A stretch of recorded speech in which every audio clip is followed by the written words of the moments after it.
உத்திரமேரூரில் பெண் தூக்கிட்டு தற்கொலை செய்து கொண்ட சம்பவம் குறித்து போலீசார் தீவிர விசாரணை மேற்கொண்டு வருகின்றனர். காஞ்சிபுரம் மாவட்டம் உத்திரமேரூர் பேரூராட்சி எல்லைக்குட்பட்ட சுண்ணாம்புக்கார தெருவைச் சேர்ந்த வெல்டிங் வேலை செய்து வரும் கூலி தொழிலாளி விமல். இவரது மனைவி அஞ்சலி. இந்த தம்பதியருக்கு 2 மகன்கள் உள்ளனர். அஞ்சலி தினமும் அவரது குழந்தைகளை பள்ளிக்கு அனுப்பிவிட்டு அக்கம் பக்கங்களில் வீட்டு வேலைகளுக்கு செல்வது வழக்கம்.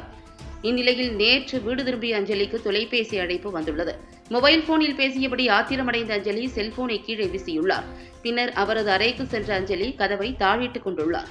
அக்கம் பக்கத்தினர் உதவியுடன் கதவை உடைத்து உள்ளே சென்று பார்த்தபோது மின் விசிறியில் அஞ்சலி தூக்கில் தொங்கிய நிலையில் மீட்கப்பட்டார்.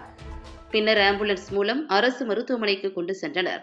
அங்கு அவரை பரிசோதனை செய்த மருத்துவ குழுவினர் அவர் ஏற்கனவே இறந்துவிட்டதாக தெரிவித்துள்ளனர்.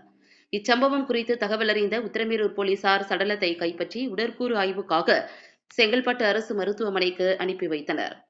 மேலும் இச்சம்பவம் குறித்து வழக்கு பதிவு செய்த போலீசார் பெண் தூக்கிட்டு தற்கொலை செய்து கொண்ட சம்பவம் குறித்து பல்வேறு கோணங்களில் தீவிர விசாரணை மேற்கொண்டு வருகின்றனர்.